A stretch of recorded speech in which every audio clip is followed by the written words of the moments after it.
Hey guys, welcome back for the fourth and final build video of the Savoy. So a little bit less detailed coverage here because we're finally back in Hot Rod Garage with the full team assembled. No one stuck on COVID leave or quarantine garage or anything like that. So it was a good thing because we got back on Monday, which was August 1st. And we had to have the car on a transport by August 6th. So the race wasn't actually until August 13th, but going from California to Michigan, and we wanted to get there early to test. Took some time to get there. So anyways, lots of interesting stuff coming up in this episode, like finishing the car up, taking it to the dyno, mishaps, and all kinds of crazy stuff because the Savoy fought us until the very end. So stay tuned.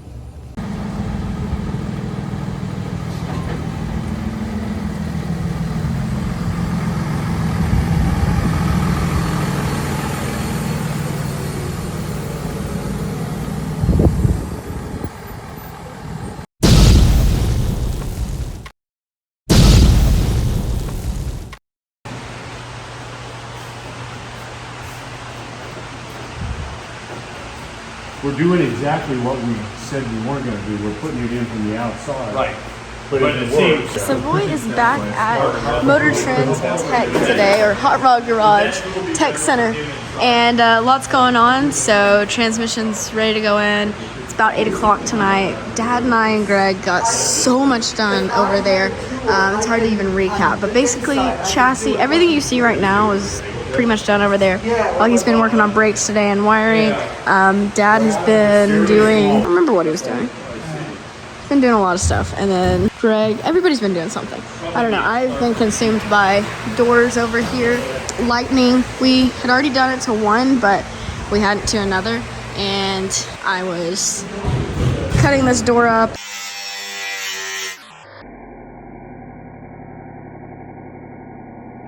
And lightening it up, and so made a pattern for aluminum that's going to go over it. So much to do still, but it's getting there. That's our to-do list. It's a lot, but right now about 8:30 at night. Monday we got to be on transport Saturday morning, so all hands on deck here. So this is where this gets a little bit splotchy because what you don't see here is Dad walking out with a baseball bat. With a giant black widow your Ew. mom just killed. Ew. And it doesn't look big now, but it was that big. But look on its belly, it's got the red. See it? Ew. It was on the fireplace. I was resetting the clock, and I saw some cobwebs up there in this, so I was getting them down there. They're really tough, so I thought, ooh, that's Black Widow, and then there's the Black Widow. It's sketch. I thought Whoa. you were fun to hit me with a baseball bat. That too. So back to what I was saying after that informative break there. Once we got back to the garage, we had the full Hot Rod Garage camera crew. So that's the stuff that you'll see on episode 10-6. So that was where we were finishing it up with the wiring, the plumbing, putting doors on, hood on, trunk on, and brakes and plumbing the intercooler, all that good stuff. Jenna was painting the car, which turned out killer, like lettering it and everything. So that's what was happening there. Like I said, that'll be episode 10-6. So after that, we got to start the car, which you're getting ready to see on Thursday, and then we took it to the dyno on Friday, which you'll also see that. But anyways, that's what was happening there. It just was hard to film during that week, and plus that's for the actual show, which premiered on September 5th. So go check it out, link below, stream it, and check it out. Yeah, Alex, I hope this thing starts. Alex, this is your ISO if you want to send it home to the folks. Lucky that's your Huckleberry, and this one has all the action. And audio's good, picture's good, speed, and I'll let you guys take it away. Okay. When you're in the middle of a build, and it's like halfway, and you want to just kind of quit because it's hard. You guys know? We know. But right now, it's startup time. Yeah, we got plenty more work to do, but honestly, if it'll start, it'll start. Let it rip. I hear a problem on it.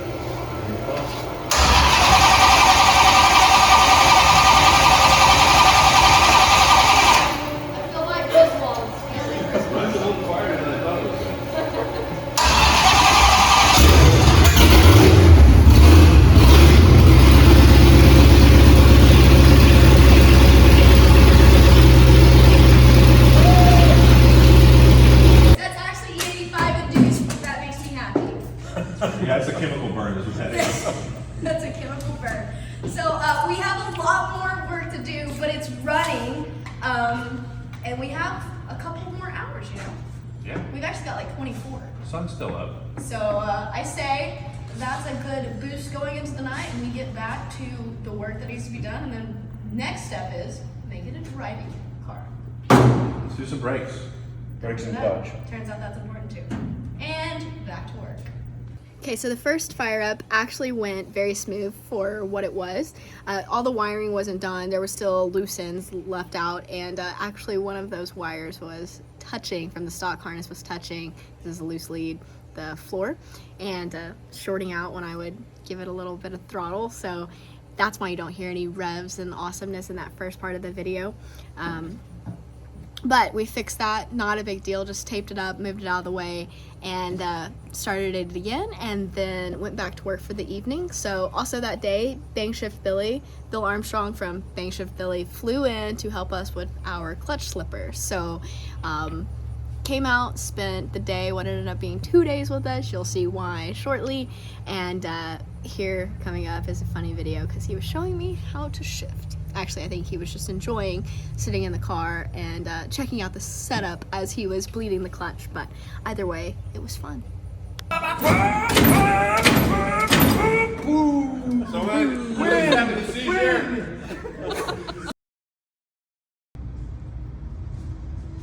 Hey, Lazan, you got some extra micro deals? I'm gonna bring a couple extra go.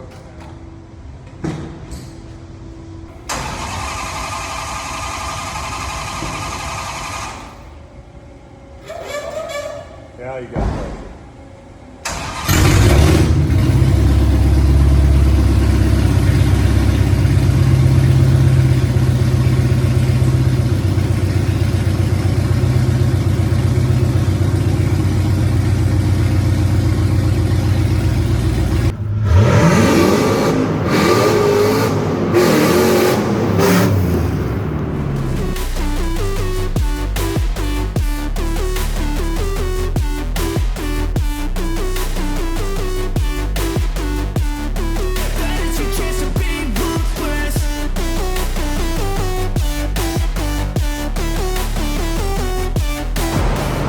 Okay, so there has been a lot of update missed, but the car came back to Hot Rod Garage on Monday.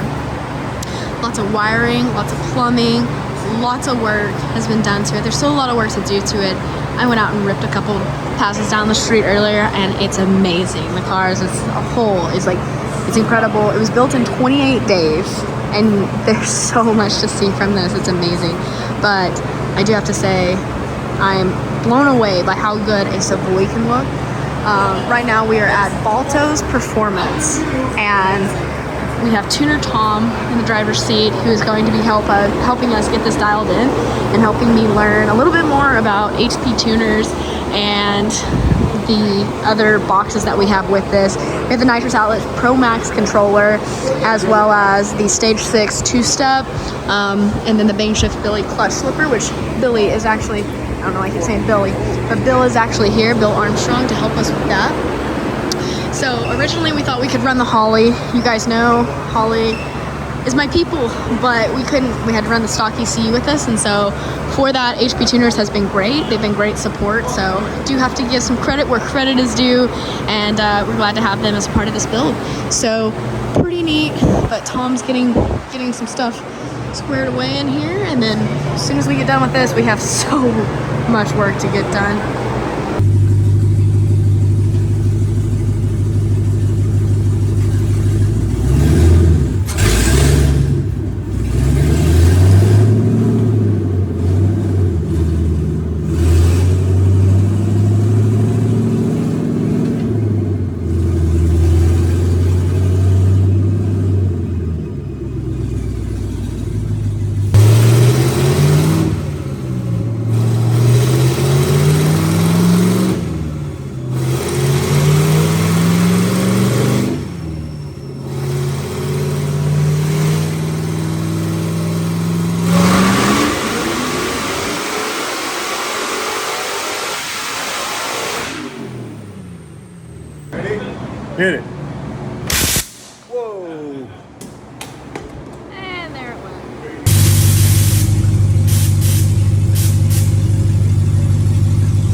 windshield yet, and that's because the doors don't open and we don't have rolling windows. So, front window exit. Tested and proven. Like a stock car. Okay, so 29 days later, we have a car behind us. Done.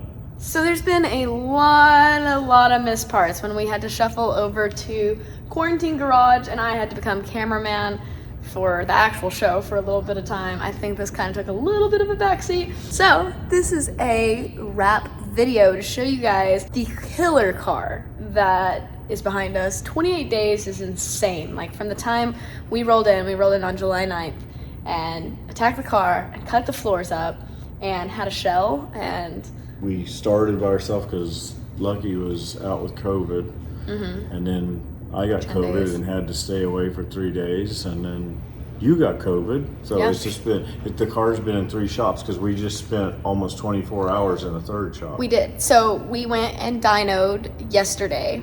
At 7 p.m. we got there. We were in a haste, as always, to get out of the shop. And so we didn't get to do all of the important stuff like check ride height and make sure tires actually clear hinges. And we didn't get to check the clutch slipper adjustments. And we didn't get to do so much very important stuff that we got over there and we actually had a couple issues. Yeah. One of those issues was since the clutch slipper didn't get set up and we were all in such a rush over there. And a lot of people had different ideas all at once.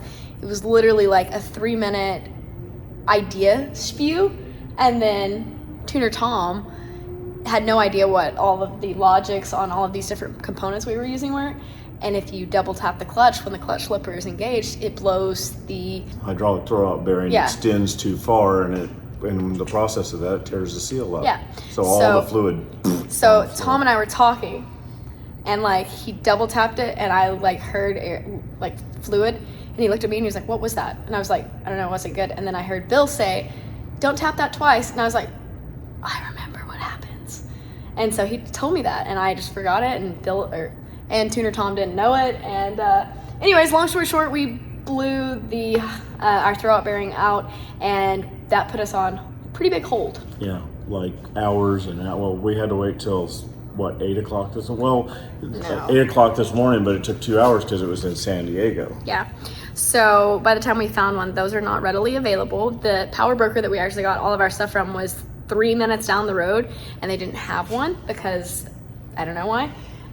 So had to go to San Diego, get it. But the conflict there was we had already put the car on the lift over there, and getting the car back and forth makes no sense because you're wasting time. So it was like, well, what do we do? Because Dad and I were technically supposed to leave at midnight last night. Our flight got bumped to 4 o'clock today, and then there was no way we were gonna make that. So we're supposed to fly out in like 3 hours at midnight tonight. It's been a day. So It's been a long day. So we haven't had sleep, and I mean, I catnapped a couple hours. maybe here and there. But like, it's been 2 days. 2 days basically.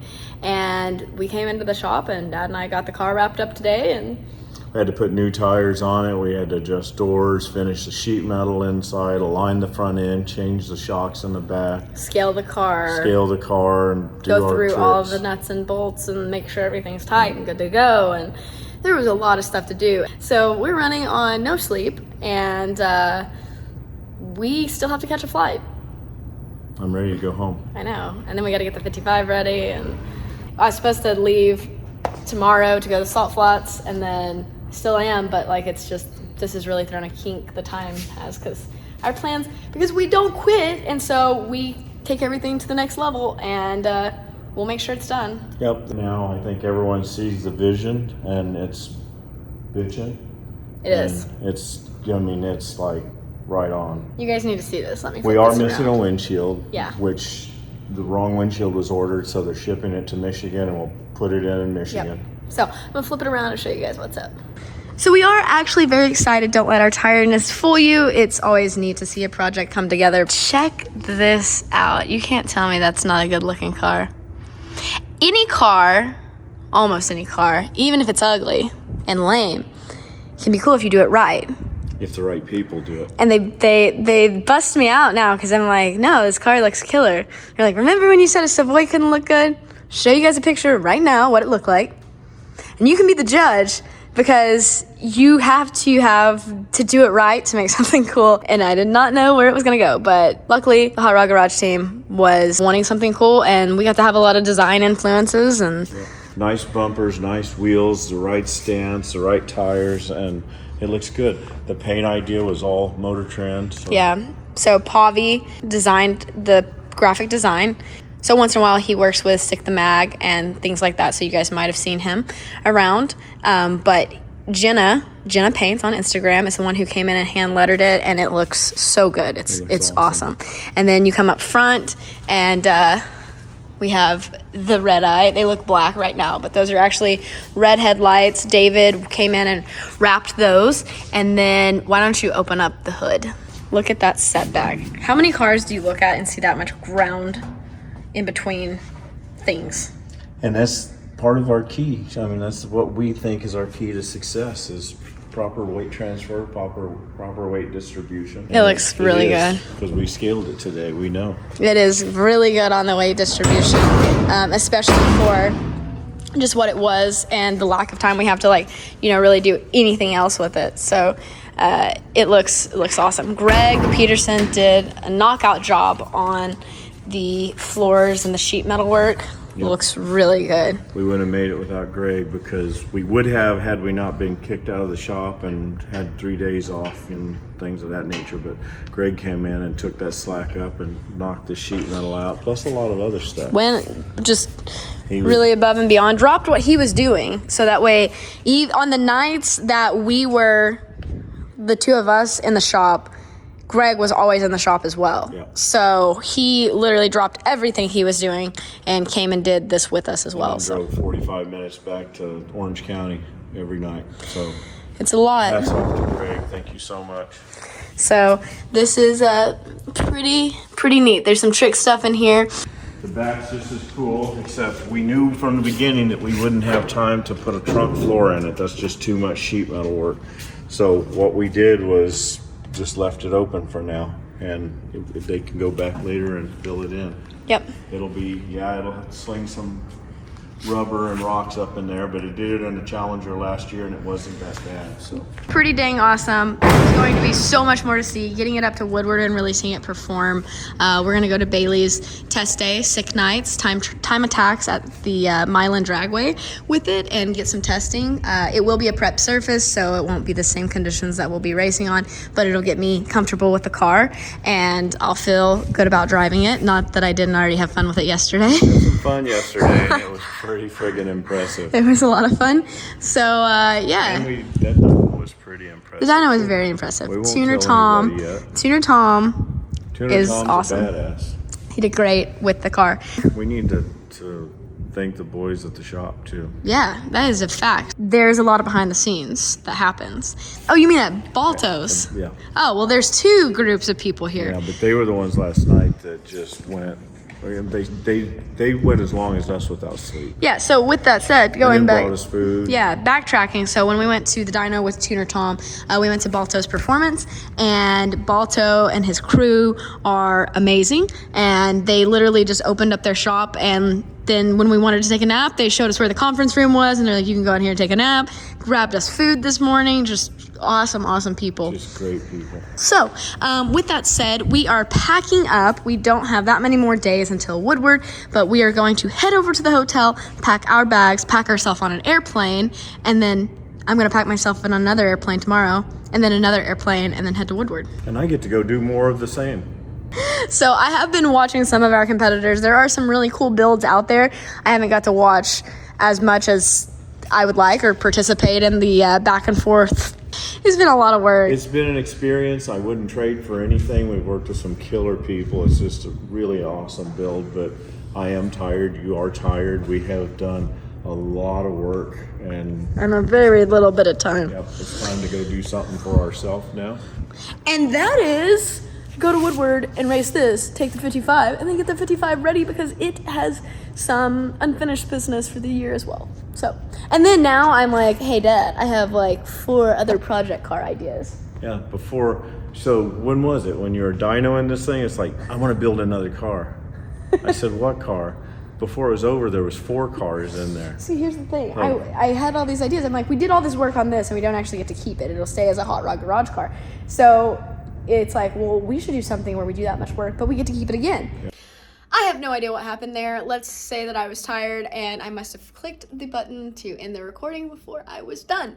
But anyways, yeah, so lots more projects. My mind's running with them. Dad's mind is running with projects, but that is not the point of the video. The point is that the Savoy is finished for the most part, and it is ready to go on a transport at this point and head up to Roadkill Nights. We're gonna go testing and all that good stuff, so stay tuned, because I learned to drive a stick and sort through those different techniques, and it's a good time. So that will be coming out, but that is the last build video of the Savoy. Make sure to check out the actual episodes when they air on Hot Rod Garage on Motor Trend Plus first, and it's going to be episodes 10.5, 10.6, and 10.7 that shows pieces and components of this build process, and it's a little bit different take than what I have, or quite a bit different take, and it's pretty neat. But it is now streaming. The link is below, and you can check out the first couple episodes because they're already out. So anyways, thank you guys so much for watching, and as always, be happy, go fast, and stay pretty. I will see you guys next time.